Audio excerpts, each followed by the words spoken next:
Hello दोस्तों, आइए बात करेंगे इस वीडियो के अंदर कि इम्तियाज़ जलील साहब का क्या अपडेट है, अख्तरुल ईमान साहब का क्या अपडेट है और एक और सरप्राइजिंगली जो है मौलाना बदरुद्दीन अजमल साहब, उनकी हार से बहुत सारे लोगों को जो है कहीं ना कहीं ये आश्चर्य हुआ कि कैसे हो गया। खैर, कुल मिलाकर चलिए एक एक करके बातें करते हैं और कुछ लोगों की जीत पर वाकई जो है खुशी भी हो रही है। खैर, इसलिए एक एक करके देखते हैं। सबसे पहले हम बात कर लेते हैं इम्तियाज़ जलील साहब का। इम्तियाज़ जलील साहब का क्या जीतने का कुछ चांसेस है? अब जी नहीं, बिल्कुल चांस जो है लगभग ख़त्म हो चुका है, पूरी तरीके से यूँ कहें कि ख़त्म हो चुका है, क्योंकि जो है 1,21,337 वोटों से पीछे चल रहे हैं। हालांकि 3,56,000 जो है 45 वोट लाए ज़रूर है, लेकिन कुल मिलाकर 1,21,337 वोट से पीछे चल रहे हैं। इससे साफ पता चलता है कि जो है वो जीत पाना यहाँ से थोड़ा सा मुश्किल लग रहा है। हालांकि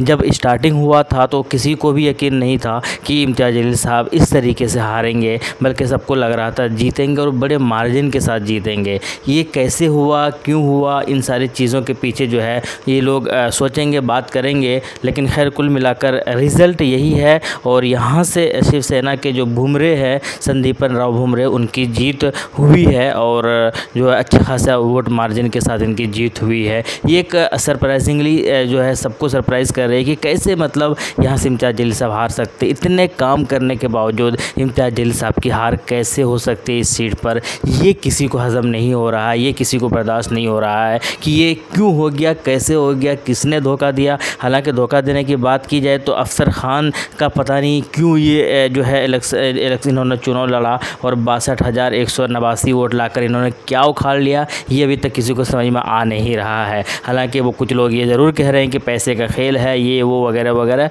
लेकिन कुल मिलाकर रिज़ल्ट यही है कि इम्तियाज़ जलील साहब फ़िलहाल जो है वो हार रहे हैं। और शायद अब अगले चुनाव जो है नेक्स्ट टाइम जब MP चुनाव होगा तो उस वक्त एक दमदार वापसी करेंगे। लेकिन कुल मिलाकर रिज़ल्ट और परिणाम यही है कि इम्तियाज़ जलील साहब यानी AMM के जो दूसरे MP थे और जो कंधे से कंधे मिलाकर चलते थे, शेर की तरह दहाड़ते थे, उसको शायद मिस करेंगे असदुद्दीन ओवैसी साहब, यानी किसी के साथ को जो है वो मिस करेंगे शायद असदुद्दीन ओवैसी साहब। खैर, कुल मिलाकर दूसरे सीट की अगर बात की जाए, किशनगंज से अख्तरुल ईमान साहब, उनकी भी हार जो है हो चुकी है और वो भी जो है 87,922 वोटों के साथ पीछे चल रहे थे और अच्छे खासे वोट मार्जिन के साथ पीछे चल रहे हैं। ये इतना कम नहीं होता है और यहाँ से एक बार फिर से मोहम्मद जावेद साहब की जो है जीत हो गई है। हालांकि अख्तरुल ईमान साहब बाहर निकले, उन्होंने मीडिया से गुफ्तगू भी की और उन्होंने कहा है कि कई सारी चीज़ें जो है कहीं ना कहीं हार के कारण बना। हालांकि हम खिदमत करते रहेंगे, खिदमत के पर्पज़ से ही हम सियासत में हैं।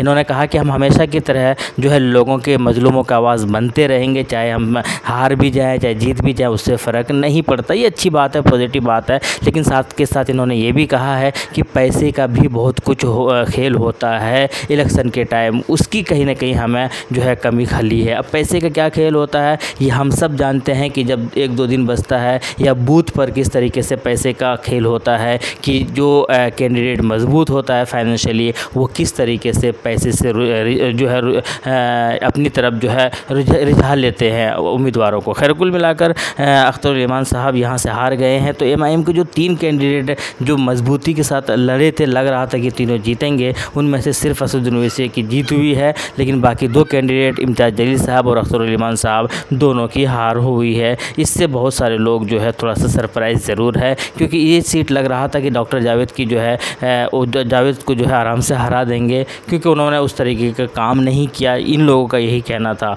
खैर, इसके अलावा एक सीट जहां से जो सबको सरप्राइज़ किया, जिस हार की वजह से सब लोग हैरान रह गए, वो है मौलाना बदरुद्दीन अजमल साहब की सीट, डुबरी लोकसभा सीट की। इतने वोट मार्जिन के साथ कैसे हार गए ये, क्योंकि ये साहब भी जो है लगातार जीतते हुए आ रहे थे लोकसभा सीट, और कैसे हार गए ये थोड़ा सा सबको सरप्राइज़ ज़रूर हो रहा है। अभी फ़िलहाल 9,20,686 वोट से जो ये पीछे थे, हार गए हैं और इतने वोटों से हार रहे हैं। यहाँ से कांग्रेस की जीत हुई है, तो ये थोड़ा सा सबको सरप्राइज़ कर रहा है कि कैसे हार गए मौलाना बदरुद्दीन अजमल साहब। इनके लिए असदुद्दीन ओवैसी साहब ने अपील भी किया था इनको वोट करने के लिए, इनको सपोर्ट करने के लिए। असदुद्दीन ओवैसी ने खुद सपोर्ट किया था वीडियो बनाकर और लोगों के सामने वीडियो में जो लोगों के सामने आकर कहा था कि मौलाना बदरुद्दीन अजमल को सपोर्ट कीजिए, ये बहुत काबिल लीडर और नेता है। खैर, इसके अलावा अलावा जो है कि कुछ सीटों पर जीत हुई है वो अच्छा लगा है, जैसे कि पप्पू यादव पूर्णिया सीट से जो है इंडिपेंडेंट निर्दलीय उम्मीदवार के रूप में अपने आप को घोषित किए थे, चुनाव लड़े थे और वहाँ से वो उनकी जीत हुई है। ये बड़ा अच्छा लगा है क्योंकि लगातार वो ट्राई करते हुए आ रहे थे, हार रहे थे और हालांकि ये भी जनता के लिए अच्छा खासा काम करते हुए आ रहे थे। इनकी जीत को देखकर वाकई बहुत सारे लोगों को खुशी हो रही है। इसके अलावा एक दलितों के नेता कहे जाने वाले चंद्रशेखर आज़ाद जी, असदुद्दीन ओवैसी साहब की इनके साथ भी ट्विनिंग काफ़ी अच्छी है। दिल्ली के अंदर जब चुनाव लड़ा था MIM पार्टी तो साथ मिलकर चुनाव लड़े थे, तो ये जो चंद्रशेखर आज़ाद है इनकी भी जीत हुई है। इनकी जीत से भी शायद बहुत सारे लोगों को खुशी मिली है। इनके अलावा यूसुफ पठान क्रिकेटर, इरफान पठान के बड़े भाई पूर्व क्रिकेटर, उनकी जीत हुई है। उनसे भी बहुत सारे लोग शायद लोगों को जो अच्छा लगा है। कैराना से एक उम्मीदवार थी समाजवादी पार्टी की इकरा हसन, इनकी जीत से भी बहुत सारे लोग जो है खुशी मिली है। और इसके अलावा जिनके हार से शायद आप बहुत सारे लोगों को खुशी मिली है, उनमें से एक जो है आप सबको याद होगा कि अमेठी से जो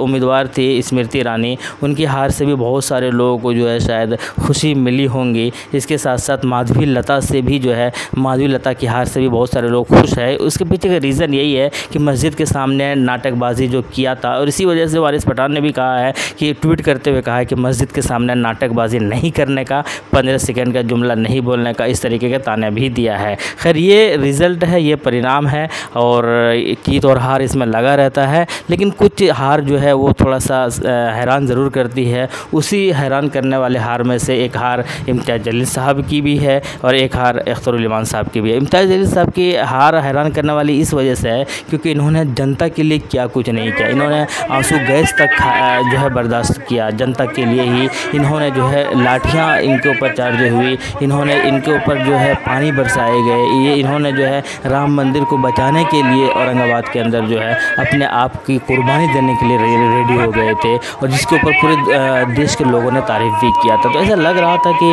औरंगाबाद के अंदर इम्तियाज़ जलील साहब की एक बहुत बड़ी जीत होगी, एक बहुत बड़ी कामयाबी मिलेगी और बहुत आसानी के साथ कई लाख मार्जिन के साथ जो है वोटों के साथ जो है ये जीत कर सांसद पहुँचेंगे। लेकिन ये हार थोड़ा सा समझ नहीं आ रहा है कि अपनों की गद्दारी की वजह से कहें या मुनाफिकत की वजह से या पता नहीं जो भी रीज़न हो, बहुत सारे लोग इस तरीके का लॉजिक और हवाला ज़रूर दे रहे हैं कि कुछ गद्दारों की वजह से जो है हार मिला है, ख़ास करके अख्तरुल इमान साहब को। अब इसमें क्या सच्चाई है क्या नहीं ये तो खैर ये अल्लाह ही जानता है, लेकिन कुल मिलाकर यही है कि इन दोनों की हार हुई है जो MIM के लिए एक शायद बहुत बड़ा धचका भी है, बहुत बड़ा नुकसान भी है क्योंकि MIM को लग रहा था कि इस बार 3 सांसद मिलकर जो है 3 सांसद मिलकर संसद के अंदर भवन के अंदर जो है दहाड़ेंगे और शेर की तरह जो है चिल्लाएंगे, शेर की तरह लोगों के लिए आवाज़ बनेंगे। लेकिन कुल मिलाकर शायद वो सपना शायद अधूरा ही रह गया है। खैर आप भी क्या राय है कमेंट बॉक्स में बताइएगा। शुक्रिया।